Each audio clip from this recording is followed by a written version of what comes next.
میرے بھائی، قرآن مجید میں اللہ تعالیٰ نے نبی پاک صلی اللہ تعالیٰ علیہ وسلم کی بڑی شانیں بیان فرمائی ہیں۔ حضور علیہ الصلوۃ والسلام کی عظمتیں، بلندیاں، رفعتیں اللہ کے قرآن نے ذکر فرمائی ہیں۔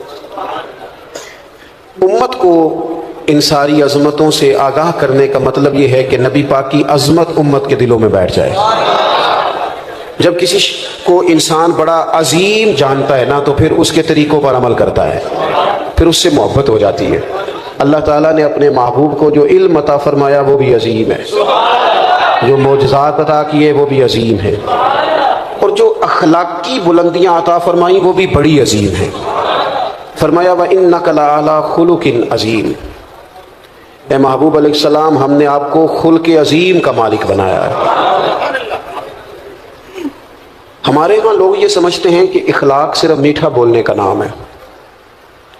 آپ میٹھا بولیں اور مسجع مکفہ بات کریں اور جی جی کریں تو آپ با اخلاق ہیں۔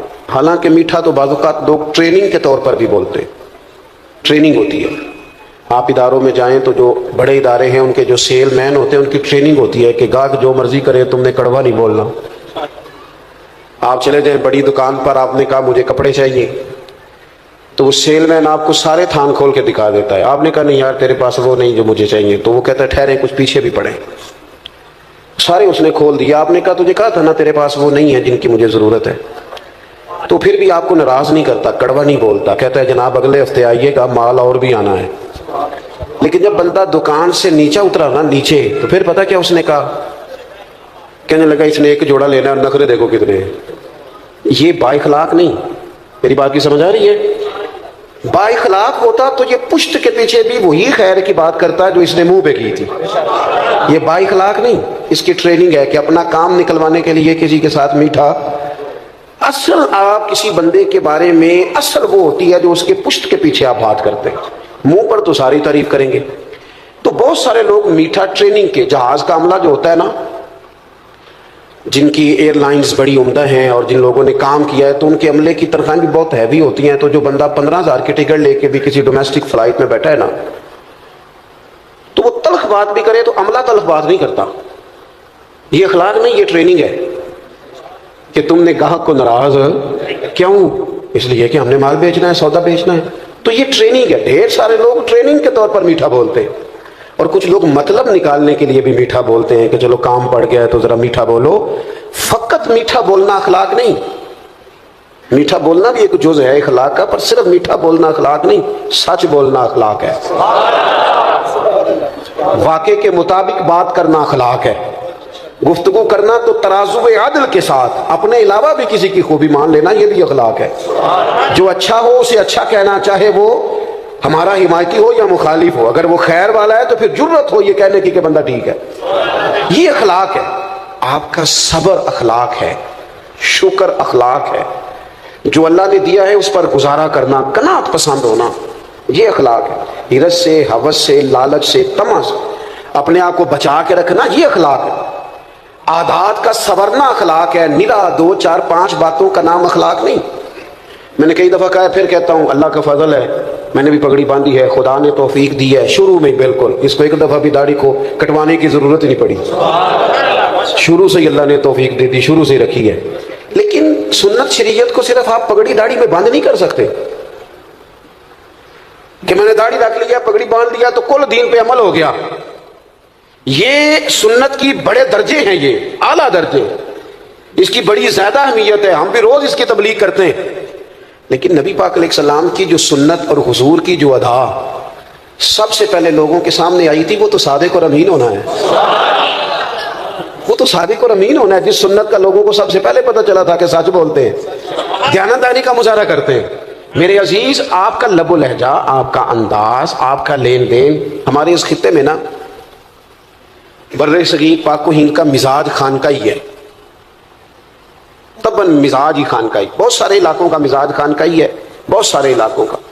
بغداد شریف کا مزاج خانقاہی ہے، صرف وہاں حضور غوث اعظم کی خانقاہ مقدسہ ہی نہیں، حضرت معروف کرخی بھی ہیں وہاں، حضرت جنید بغدادی بھی ہیں وہاں، حضرت بہلول دانا بھی ہیں۔ مزاج طبیعت خانقاہی ہے، ہمارے بر صغیر پاک و ہند کا مزاج خانقاہی ہے، اس لیے یہاں پیر جس قسم کا بھی ہو چل جاتا ہے، جس قسم کا، کیونکہ مزاج خانقاہی ہے نا، جس قسم کا بھی ہو وہ، کیونکہ پیر طریقت لکھا ہونا شرط ہے، چل جاتا ہے۔ مولوی صاحب نے نماز پڑھانی ہو تو چلو 10 صورتیں تو آنی چاہیے نا اسے، کچھ نہیں تو 10 صورتیں تو آئے نا، لیکن پیر سے یہ بھی نہیں پوچھتے کہ تینوں کو 10 آندیاں نے کہ نہیں۔ ایک جگہ میں گیا تو میں نے ان سے کہا کہ یہ پیر صاحب، اب گفتگو ختم ہو گئی تو پیر صاحب دعا کر دیں گے، کہنے لگے ہمارے پیر صاحب دعا نہیں کرتے، تقریر بھی نہیں کرتے۔ میں کہ آندی نہیں ہے کسی مدرسے پاؤ، آندی سے ضرور کرنی سی، مطلب کوئی کرائیٹیریا تو ہونا یار، اتنا زیادہ تو نہ اپنے آپ کو نیچے لے جائیں کہ کوئی حال ہی نہ ہو جو آپ جس کو مرضی آپ کوئی دنیا میں کرائیٹیریا مقرر کریں کسی چیز کا بھی۔ بڑے نے جی اب نہ نکالیے گا پیسے، اب میری بات سنیں، اللہ جزائے خیر دے۔ دوست، اخلاقی رویوں میں مضبوطی لانے کے لیے ہمارے صوفیاء نے، یہ مزاج صوفیانہ ہے یہاں، اب یہ تبلیغ تو یہاں صوفیاء نے کی، دین انہوں نے پھیلایا، لیکن جو تعارف ہے نا مذہب اسلام کا ہندوستان میں، تعارف وہ تاجروں نے کرایا ہے۔ یہاں سب سے پہلے جو لوگوں کو تعارف ہوا نا مذہب اسلام کا، قرآن کا، نبی پاک علیہ السلام کا، وہ تاجروں کے ذریعے ہوا ہے۔ جب بحری سفر شروع ہوئے تو ہندوستان کے تاجروں کے، عرب کے تاجروں کے ساتھ لین دین کے معاملات شروع ہوئے، یہاں کی چیزیں وہاں بکنے لگی، وہاں کی یہاں بکنے لگی، لین دین ہونے لگا۔ تو یہاں کے لوگوں نے یہ دیکھا کہ عرب شریف کے جو تاجر ہیں وہ جو کہتے ہیں وہی کرتے، لین دین کے معاملات میں بڑے کلیئر ہیں، صاف ہیں۔ ان کا وہ مزاج کی نفاست دیکھ کر یہاں کے لوگوں نے پوچھا تم کس دین کے ماننے والے ہو؟ تو جب یہ پوچھنا پڑا کہ یہ جو تمہارا لہجہ ہے، یہ جو تمہارا معاملات ہیں، لینے دینے کا صفائی ہے، کس مذہب سے تمہارا تعلق ہے، اتنا اعلیٰ اخلاقی رویہ، تو عرب تاجروں نے کہا ہم رسول رحمت کے دین کے ماننے والے ہیں۔ آپ جب تک اپنے اخلاقی رویوں میں تبدیلی نہیں لاتے، مزاج میں تبدیلی نہیں لاتے، ہمارے حضرت صاحب بڑے جلالی ہیں جی، کس بنیاد پر جلالی ہیں؟ تاجروں پر جلال کرتے ہیں، کروڑ پتی بندے پر جلال کرتے ہیں، کس پر جلال کرتے ہیں؟ ماڑا مرید آ گیا نا بیچارہ، جس نے دینا کچھ نہیں، اور ویسے بھی نفسیاتی ہے، تھوڑا دکھی زیادہ ہے، کاروبار نہیں چلتا، روز ہی آ جاتا ہے، وظیفہ دسو، تویز دو، اس پر جلال آتا ہے، وہ اچھا نہیں لگتا، وہ برا لگتا ہے، اس کو ڈانٹ دیتے ہیں۔ وہ جلالی پیر تو تھے وہ کہ جن کو لوگوں کی غلطیوں پر، ان کے بار بار گناہ کے اصرار پر جلال آتا۔ وہ کون تھے؟ وہ حاجی ابو داؤد محمد صادق جیسے لوگ، جو جلال کرتے تھے کس بات پر کہ تو نے داڑھی کیوں نہیں رکھی، تو سنت پر عمل کیوں نہیں کرتا، یہ تھا جلال، اس کی سمجھ آتی ہے۔ لیکن آپ کس جلال کی بات کر رہے ہیں؟ اخلاقی رویوں کی مضبوطی، آپ کا اٹھنا بیٹھنا، لینا دینا، معاملات زندگی، اس میں نفاست ہو۔ ہمارے ہاں اخلاقی رویوں کی سب سے زیادہ ضرورت گھروں کے اندر ہوتی ہے، اور ہمارا حال یہ ہوتا ہے کہ باہر ہمارا رویہ بالکل ٹھیک ہوتا ہے اور گھر میں ہماری طبیعت بڑی سخت ہوتی ہے، حالانکہ سب سے زیادہ ضرورت گھر والوں کو ہے۔ اب وہ جج صاحب جو ہیں جو گھر جاتے ہیں تو ان کا دل کرتا ہے گھر والے بھی کوئی فیصلہ ہی کرا لے مجھ سے، کوئی مقدمہ سناؤ تمہارا فیصلہ کروں، اور ٹیچر صاحب کہتے ہیں میں گھر جاؤں تو میرا دل ہے سارے کتابیں نکالنے کو سبق پڑھ لیا جائے، علامہ صاحب، مفتی صاحب، پیر صاحب، ان کو عادت ہوتی ہے ادب کرانے کی، جوتے کوئی دوسرا ہی اٹھاتا ہے اکثر، تو ان کا بھی دل کرتا ہے کہ جب میں گھر جاؤں نا بس سارے اٹھ کے کھڑے ہو جائیں۔ وہ بھئی یہ ساری آپ کی جتنی بھی اللہ نے اعزازات دیے ہیں یہ گھر کے باہر ہیں، گھر کے اندر تو آپ بیٹے ہیں کسی کے، بھائی ہیں کسی کے، شوہر ہیں کسی کے، بیوی منتظر ہے، اس نے سارے دن کی باتیں آپ سے کرنی ہیں، وہ سب سے زیادہ خیر کا آپ کو جانتی ہے، لیکن آپ کہتے ہیں میں تھکا ہوا آیا ہوں، تو نے بات شروع کر دی ہے، تو باہر تو آپ گپے مارتے ہوئے آ رہے ہیں، یاروں سے دوستوں سے روٹیاں کھائیں، دعوتیں کھائیں، ادھر گئے، اور گھر آپ کو کہا 10 منٹ بعد سن لیں، تو اول تو جناب کا موڈ ہی ٹھیک نہیں، اور اگر ٹھیک ہے تو آتے ہی موبائل کھول لیا ہے، کس کو بات سنائیں؟ اخلاقی رویے کی سب سے زیادہ ضرورت آپ کے گھر میں ہے، اللہ تعالیٰ نے سب سے زیادہ ذمہ داری آپ کی لگائی ہے۔ سنو میرے محبوب کا اخلاق کیا ہے، سیدہ طیبہ طاہرہ ام المومنین حضرت عائشہ صدیقہ، صدقے ان راہوں کے جہاں سے ہماری ماں چلا کرتی تھی، اس خاتون کے کیا کہنے کہ جن کے گھر آ کے رسول کریم سکون اور آرام محسوس فرماتے تھے، حضرت عائشہ صدیقہ رضی اللہ تعالیٰ۔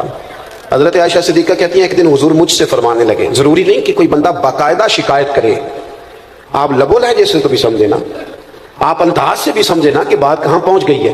حضور ایک دن فرمانے لگے، یہ ذرا بات کو سمجھنا، ایسا نہیں کہ کوئی شکایت ہوئی، کوئی بات ہوئی، کچھ کہنا پڑا، کسی کو بتانا پڑا، حضور خود فرمانے لگے. کریم محبوب علیہ السلام فرمانے لگے عائشہ ایک بات کروں تم سے؟ یا رسول اللہ کیجیے. فرمایا جب آپ مجھ سے ناراض ہوتی ہیں تب بھی مجھے پتہ چل جاتا ہے،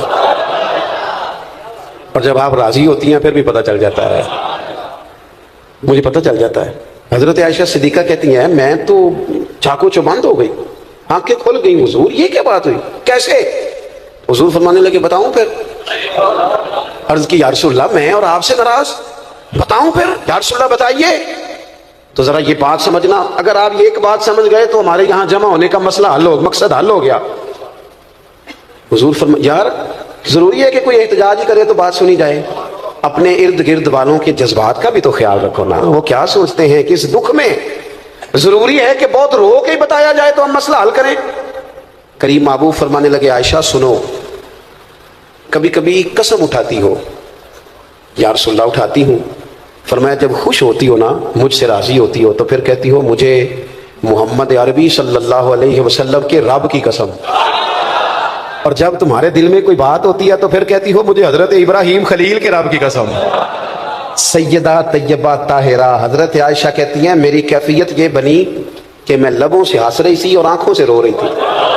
کریم یہاں تک خیال کرتے ہو لفظوں کا بھی جملوں کا بھی، یہاں تک حضور اس قدر گہرائی میں.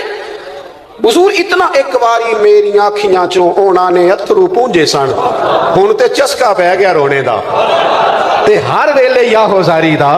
کہتی ہیں حضور سید عالم علیہ السلام کا وہ انداز کہ حضور قائل کر لیتے، محبت سے اپنی طرف مائل کر لیتے، لبوں سے ہنستی آنکھوں سے روتی. حضور اتنا خیال رکھتے ہو، جملوں اور لفظوں تک کا احساس کرتے ہیں. عرض کرنے لگی حضور آپ بالکل ٹھیک فرما رہے ہیں، لیکن یا رسول اللہ میری نا زبان سے آپ کا نام ہی جاتا ہے، میرے دل میں ہر وقت آپ ہی موجود ہوتے ہیں. یہ ہے اخلاقی رویہ کہ آپ کو احساس ہو. اور یار دیکھو جس بندے سے ہمارا 6 مہینے بھی تعلق رہے نا، کوئی نہ کوئی تلخی آ ہی جاتی ہے. یہاں میں نے دیکھا ہے مقدس ترین سفر حرمین کا، مقدس، لوگ بڑے شوق سے مل کے جاتے ہیں، وہاں جا کے شکوے کرتے ہیں ایک دوسرے کے. پہلی بات تو یہ ہے کہ مطمئن ہونے کو تو ہم ویسے ہی تیار نہیں، اور وہاں جا کے اب تو خیر ماحول اس طرح کا ہے. کئی سال پہلے کی بات ہے، حرم کعبہ کے سامنے 2 لوگ اپنے ٹریول ایجنٹ کا شکوہ کر رہے تھے، سان لوٹلے سے. تو میں نے انہیں کہا کہ پہلے تو آپ یہاں شکوہ کر رہے ہیں اور آپ کو پتہ ہے جگہ وہ ہے کہ ایک گناہ کرے تو لاکھ لکھا جاتا ہے، تو یہ بات ہی سرے سے درست نہیں. آپ دیکھیں تو صحیح بیٹھے کہاں ہیں. اور دوسری بات یہ ہے کہ روز لوگ دھوکے کرتے ہیں. میرا تو جی چاہتا ہے جو رب رسول کی بارگاہ میں پہنچاتا ہے نا، وہ لوٹ بھی لے تو بڑا ہی اچھا ہے. کچھ 24 گھنٹے شکوے. میں ایک جگہ محفل نعت میں حاضر تھا، اب تو میں نے بچت کرا لیا ہے، میں عشاء کے بعد جاتا ہی نہیں، اس لیے کہ کوئی کسی قسم کا نعت کا پلے پڑ جاتا ہے، بعد میں جواب دیتے بھی کہ جناب یہ اس نے یہ کہہ دیا ہے، آپ ہی موجود تھے، لہٰذا ہم ویسے ہی بچت کرتے ہیں دور سے. اتقوا مواضعکم، تہمت والی جگہ سے ہی بندہ بچے. تو ایک جگہ بیٹھے تھے تو نعت خانہ شعر پڑھ رہا تھا، اور شاید میرے جیسے لوگوں کے لیے پڑھ رہا تھا. مرحوم اعظم چشتی کا کلام تھا، تیری نسبت میں سوارا میرا انداز حیات، میں اگر تیرا نہ ہوتا سنگے دنیا، میں گلیاں دا روڑا کوڑا تے محل چڑھایا ہے سائیاں.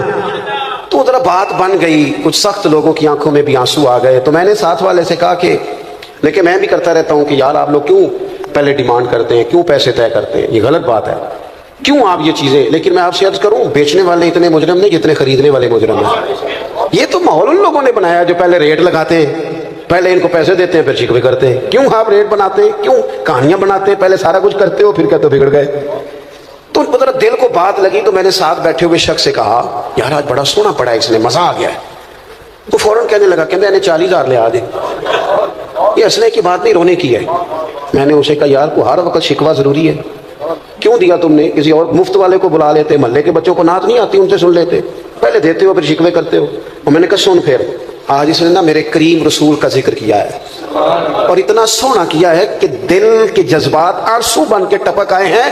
آج اس نے جتنا لطف دیا نا 40 تھوڑا ہے، یہ تھوڑا ہے، زیادہ ملنا چاہیے اسے. بات دیکھو کہاں کچھ ضروری ہے کہ ہر وقت انسان کہیں اپنے اخلاقی رویوں کو انسان مضبوط کرے، اس کے لہجوں سے، اس کے انداز سے، اس کے بات کرنے سے. مجھے بتائے نا حضرت عمر تو کہتے ہیں کہ ہمارا دوست وہ ہے جو ہماری غلطیاں بتائے. جی جو ہماری غلطیاں بتائے وہ ہمارا تے سانو تو کدے چنگا لگتا ہی نہیں، سوال ہی نہیں. ہم نے تو باقاعدہ بندے رکھے ہوئے تعریفیں کرانے کے لیے. یہ نقیب محفل کی یہ بھی مجھے اچھا نہیں لگ رہا تھا، لیکن میں کچھ عرصے سے نا جی آتے ہی مائک لے لیتا ہوں، اس لیے کہ ہم جو نہیں ہیں وہ ہمیں بتایا جاتا ہے. تو اپنے آپ میں بندے کو شرم آتی ہے کہ یہ کیا کہا جا رہا ہے، بھلا ضرورت ہے ان چیزوں کی؟ اگر کچھ ہے تو وہ نظر آ جائے گی، لیکن یہ کہانیاں بنانا کہ فلانے صاحب آ گئے، کیا ضرورت ہے اس بات کی؟ کوئی حاجت نہیں. اس سے انسان کمزور. اٹھ بلیا، اٹھ بلیا، وہ چل اوتھے بسیے جتھے بس دینی سارے ینے، نہ کوئی ساڈی ذات پچھانے نہ کوئی سانو منے. کبھی تو انسان نکلے نا کیمرے کی آنکھ سے باہر، وہ حقیقت کی زندگی میں بھی آئے نا. حضرت عمر رضی اللہ تعالیٰ عنہ بڑے آدمی تھے نا، پر یہ اخلاق ہے کہ حضرت سلمان فارسی ملنے آئے تو کہنے لگے میرے اندر کوئی غلطی ہے تو مجھے بتا کے جانا، سارے میری تعریفیں کرتے رہتے. یہ اخلاق ہے. تو حضرت سلمان فارسی کہنے لگے ہے نا غلطی آپ کے اندر، آپ کو نہیں پتا قحط پڑا ہوا ہے، لوگوں کو روٹی نہیں مل رہی اور آپ نے سالن کے ساتھ چٹنی بھی رکھی ہوئی ہے، ایک چیز کھائیں یا سالن کھائیں یا چٹنی کھائیں. تو حضرت عمر کیا کہنے لگے؟ کہنے لگے رب تیرا بھلا کرے، تو نے عمر کی اصلاح کر دی، اللہ تجھے بہترین جزا عطا فرمائے. یہ تربیت ہے، یہ مثال، یہ اخلاق ہے. یہ مت سمجھیں کہ نیرا تھوڑی دیر میٹھا بولیں، جناب روٹی کھانی ہے، جناب کھانا کھانا ہے، تو واپس آ کے بڑا با اخلاق ہے جی سانو بڑا پروٹوکول دیتا سو. وہ بھائی یہ تو بھالو کا ضرورت کے لیے کرتے ہیں لوگ. آپ کے لہجے میں حسن تب آئے گا جب آپ اخلاق کی اصل پوزیشن کو سمجھیں گے. بس میں بات سمیٹنے لگا ہوں. حضور نے ایک بہت بڑا اخلاقی رویہ بتایا ہے. زندگی میں ضروری نہیں ہوتا بندہ سب جگہ کامیاب ہی ہو. نوجوان ذرا غور کریں میری بات پر. میدان میں رہنا شرط ہے، جیتنا شرط نہیں. جتنے انبیاء کرام علیہم السلام دنیا میں آئے سارے کامیاب ہو کے گئے، لیکن کسی کا کلمہ 4 لوگوں نے پڑھا ہے، کسی کا 6 نے پڑھا ہے. ڈیوٹی کتنی ہے؟ 950 سال. کلمہ پڑھا 6 لوگوں نے، پر نبی کامیاب ہو کے گئے. کیوں؟ کہ رب نے جو ڈیوٹی لگائی تھی وہ ڈیوٹی انہوں نے پوری کی ہے. ان کے ذمے ڈیوٹی لگائی گئی تھی، ان کے ذمے ہزاروں لاکھوں کا مجمع جمع کرنا. کو نہیں سمجھ آئی آپ کو میری بات کی؟ ہم نہ جیتنا چاہتے ہیں، ہمیں لازمی طور پر نتیجہ اپنی مرضی کا چاہیے، اور نہ بھائی چھوڑ دے نتیجہ اس پہ چھوڑ دے. جو لوگ سب سے پہلے جنہوں نے خون دیا تھا نا اسلام کی بنیاد مضبوط کرنے کے لیے، سب سے پہلا خون، وہ بدر کے 14 شہید ہیں. نام بتاؤ ان کے، بتاؤ نام کیا ہے؟ اسلام کا روب جو پوری دنیا میں بیٹھا ہے وہ بدر کے لوگوں کی وجہ سے ہے، جو میدان بدر میں گئے. وہ 14 لوگ جنہوں نے خون دیا، نام بتاؤ ان کے. نہیں آتے لوگوں کو. وہ اگر نام بناتے، تختیاں لگواتے تو کام نہیں ہوتا تھا. انہوں نے کہا نام اس کریم کا ہی جچتا ہے جس کریم کے سہارے ہم میدانوں میں کھڑے ہیں. ہم تو نا جی کسی چکر میں ہیں. یہ اخلاقی کمزوری ہے. آپ اپنے حصے کی ڈیوٹی کریں، آپ ڈیوٹی کریں، اپنے حصے کی کام کریں. حضور نے صحابہ کو جہاں کھڑا کیا نا، حکمتیں نہیں پوچھی، انہوں نے دلائل نہیں پوچھے. یہ کام تو اس کا مطلب کیا ہے؟ غلام بھی کبھی حکمت پوچھتا ہے؟ غلام تو نوکری کرتا ہے. انہوں نے حکمت، یہ بڑا مزہ ہے. آپ کسی کی غلامی کریں تو پھر حکمتیں نہ پوچھیں، پھر دھیان سے غلامی کریں، توجہ سے غلامی. ہمارے ہاں لوگوں کو واضح حکم کا پتہ چل جائے تو پھر بھی تعویل کرتے ہیں، گنجائش نکالتے ہیں. پورا واضح حکم ہے پھر بھی گنجائش نکالیں گے. حضور علیہ السلام کے غلاموں کا کیا حال تھا؟ یہ ان کا رویہ تھا اخلاقی. نبی کریم جمعہ پڑھا رہے ہیں، خطبہ دیتے دیتے دیکھا ایک بندہ کھڑا ہو گیا ہے. حضور نے فرمایا بیٹھ جاؤ. سادی سی بات ہے. ابھی میں نے بھی کئی دوستوں سے اشارے سے کہا کہ یار بیٹھ جاؤ بیٹھ جاؤ، ماحول ذرا ٹھیک رہتا ہے. کریم فرمانے لگے بیٹھ جاؤ. سادی سی بات ہے. نام نہیں لیا حضور نے، نام نہیں لیا. یہاں تو نام لے کے کہتا ہے نا والد بیٹا ذرا مجھے پانی پلانا، نام لگا تھا ابا جی چھوٹے کو کہہ دیں. حضرت شیخ ابو مرتعش ایک صوفی گزرے ہیں، صاحب رسالہ کشیریہ نے ان کا ذکر کیا ہے. وہ کہتے ہیں میں حج پہ جا رہا تھا، میرا نفلی حج تھا، تو لوگ جمع تھے، نعرے شارے لگ رہے تھے. یہ بھی ایک باریک پہلو ہے اہل تصوف کے، ہیں اسے سمجھیے گا. میں تیار تھا، پھول شول تیار تھے، لنگ نفلی حج تھا. گھر میں بیٹھا تھا اور میں حضرت صاحب بھی تھا. یہ بھی بڑا مسئلہ ہوتا ہے، یہ بڑی بیماری ہوتی ہے. اللہ ماشاء اللہ. کہتے ہیں میں شیخ بھی تھا. تو گھر میں بیٹھے بیٹھے نا میری ابا جی نے نا مجھ سے پانی کا گلاس مانگا.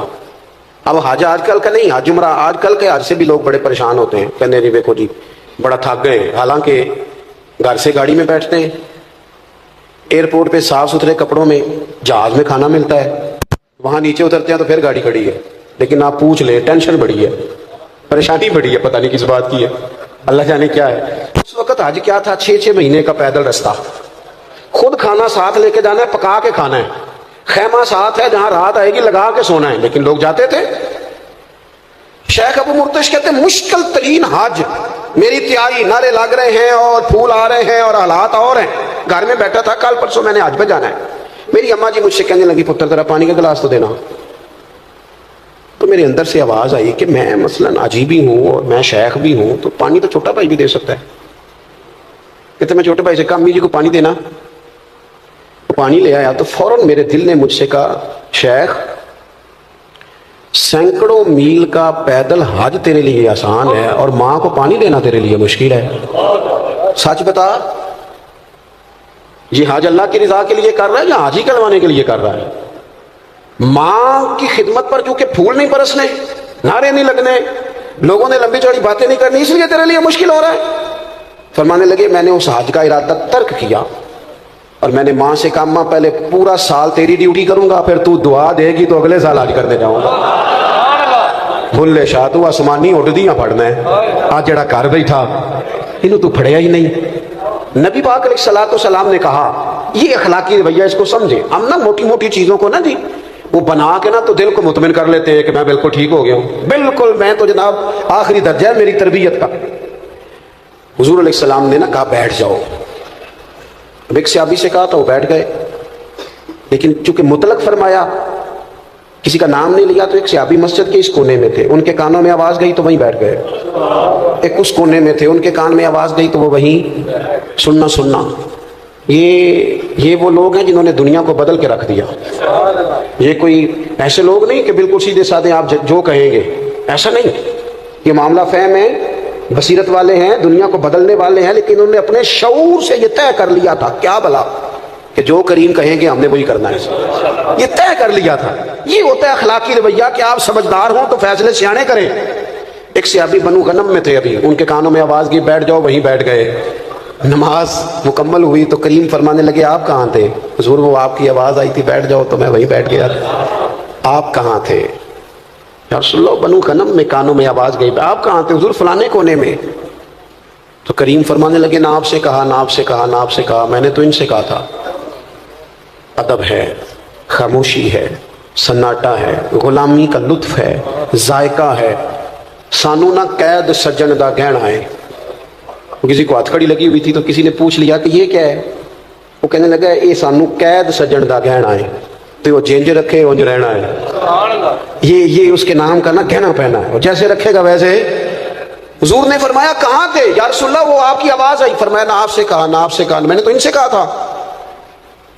تو دست بست عرض کی حضور آپ نے نام تو نہیں نہ لیا؟ ہم نے کہا بیٹھ جاؤ تو ہم بیٹھ گئے۔ اپنی زندگی میں یہ ہے اخلاقی رویہ کہ دین کا حکم کہیں اشارتاً بھی پہنچے تو بندہ دوڑ کے اس پر عمل کرے، لیکن ہمارا یہ حال ہے کہ چند چیزوں کو نا چند ایک چیزوں کو طے کر کے اپنی مرضی کا عمل اور اپنی مرضی سے ہی اپنی مرضی۔ ایک صاحب آج آئے ہوئے تھے جمعے میں، کہنے لگے ٹائم، میں نے ان سے کہا یار میں بتا نہیں سکتا آپ کو کہ میں کتنا ٹائم کے معاملے میں پریشان ہوں، صبح سے شام تک سفر کرتا ہوں، حد ہو جاتی ہے۔ کہنے لگا میں آپ سے بڑا پیار کرتا ہوں، ٹائم دے دے۔ میں نے پھر اس سے سوال کیا، یہی والا جو آپ سے کر رہا ہوں، میں کہ جب ٹائم نہ دیتا تو پھر بھی کرے گا کہ نہیں؟ یہ کمال ہے، نہیں سمجھ آئی بات کی؟ مجھے آپ سے محبت ہے، شرط یہ ہے کہ آپ مجھے، میں کہ جے نہ دیتا تھے انہیں کو نہیں سارے جواب دیتا جی میں تسی چپ ہو نا سارے، وہ بھی غور نہ مینوں تکدا سی۔ میں نے کہا یہ محبت نہیں ہے، یہ تو یہ ہے کہ جے تسی منو تو پھر ٹھیک ہے، نہ منو تو پھر باہر جا کے آکھاں گے بڑے ہو گئے نے، ہوں تو گل ہی نہیں سنتے، پھر کچھ اور کہہ لیں گے جس طرح بھی ہمارا دیسی لہجہ ہے۔ تو محبت یہ ہے، پیار یہ ہے کہ ہم نہ اصل کی طرف دیکھیں کہ اصول کیا ہے، ضابطہ کیا ہے، قانون کیا ہے، اپنے اخلاقی رویے کو ان ضابطوں کا پابند کریں۔ ایک بات آخر میں، بات تو مکمل ہو گئی تھی، وہ میرا دل ہے وہ بھی کر دوں۔